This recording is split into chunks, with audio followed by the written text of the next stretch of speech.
तपाईले generally market सिटमा चाहिँ क्रेडिट आवर भन्ने कुरा चाहिँ देख्नु भएको छ होला। आज हामी क्रेडिट आवर भनेको के हो भन्ने कुरा बुझौँ। फर्स्टमा क्रेडिट आवर भनेको कुनै पनि सब्जेक्ट तपाईलाई पढ्नलाई लाग्ने समय हो।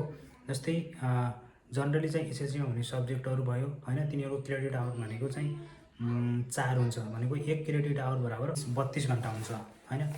भनेपछि तपाईको एउटा सब्जेक्टको क्रेडिट आवर भनेको 4 हुन्छ।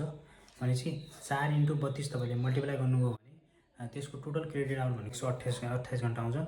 भनेको तपाईले एउटा सब्जेक्ट चाहिँ पढ्नको लागि तपाईलाई चाहिँ 128 घण्टा चाहिँ तपाईलाई टाइम लाग्छ। त्यो सब्जेक्ट चाहिँ पुरा पढ्नलाई 128 घण्टा चाहिँ टाइम लाग्छ भन्ने कुरा चाहिँ यसले डिफाइन गर्छ क्रेडिट आवर भनेको।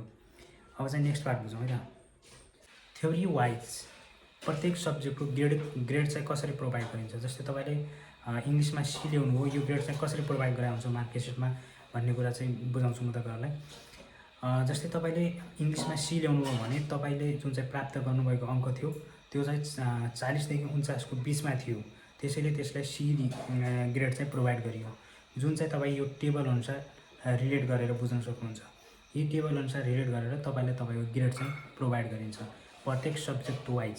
25 मार्कको जुन प्र्याक्टिकल हुन्छ त्यसमा चाहिँ तपाईको ग्रेड चाहिँ कसरी प्रोभाइड गरिन्छ भन्दाखेरि त्यसमा चाहिँ एउटा फर्मुला हुन्छ। सबैभन्दा पहिले चाहिँ पर्सेन्टेज निकालिन्छ। पर्सेन्टेज निकाल्नुको लागि ओबिटेन्ट मार्क अपन 25 × 100 गरेर चाहिँ तपाईको पर्सेन्टेज निकालिन्छ। मानव कुनै सब्जेक्टमा तपाईले चाहिँ 18 ल्याउनु हो, प्र्याक्टिकलमा तपाईलाई 18 दियो भनेपछि 18 मा ओबिटेन्ट मार्क हो अपन 25 × 100 गर्नुभयो भने मानव लगभग तपाईको चाहिँ 72% आउँछ। भनेपछि 72%। अब चाहिँ तपाईले चाहिँ 72% लाई कुन ग्रेड दिने तपाईहरु यो टेबल अनुसार रिलेट गरेर लेख्न सक्नुहुन्छ। बुझ्नुभयो नि। अब तपाईको फाइनल ग्रेड कसरी निकाल्ने। मानौ तपाईको इङ्ग्लिसमा चाहिँ थ्योरीमा चाहिँ D+ छ, त्यसपछि प्र्याक्टिकलमा चाहिँ A छ भने अब तपाईको फाइनल ग्रेड चाहिँ कसरी निकालिन्छ। जस्तै तपाईको इङ्ग्लिस सब्जेक्ट छ हैन, त्यसमा चाहिँ थ्योरीमा चाहिँ 75% हुन्छ अनि त्यो प्र्याक्टिकल चाहिँ 25% हुन्छ। भनेपछि अब तपाईको क्याल्कुलेसन गर्दाखेरि तपाईको फाइनल जिपी कसरी निकालिन्छ त्यो सब्जेक्टको तपाईको थ्योरीको 75% प्लस प्र्याक्टिकलको 75% गरिन्छ।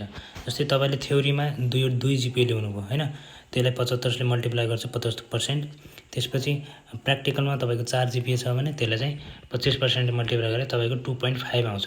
जुन चाहिँ अराउन्ड तपाईको सी ग्रेड आउन हुन्छ। 2.5 भनेको तपाईको 2.4 देखि 2.8 जुन चाहिँ यो टेबल अनुसार म्याचअप गरेर हेर्न सक्नुहुन्छ।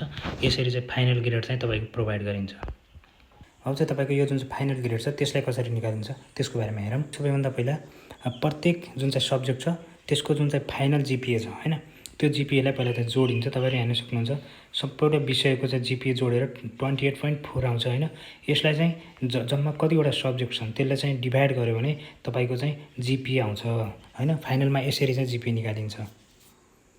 जस्तै 28.4 लाई 10 सब्जेक्टले भाग गर्यो भने 2.84 जुन चाहिँ मैले तपाईलाई मार्कसिटमा देखाएको छु त्यो चाहिँ यसरी आउँछ। भनेपछि फाइनल जिपिए चाहिँ यसरी निकालिन्छ है त।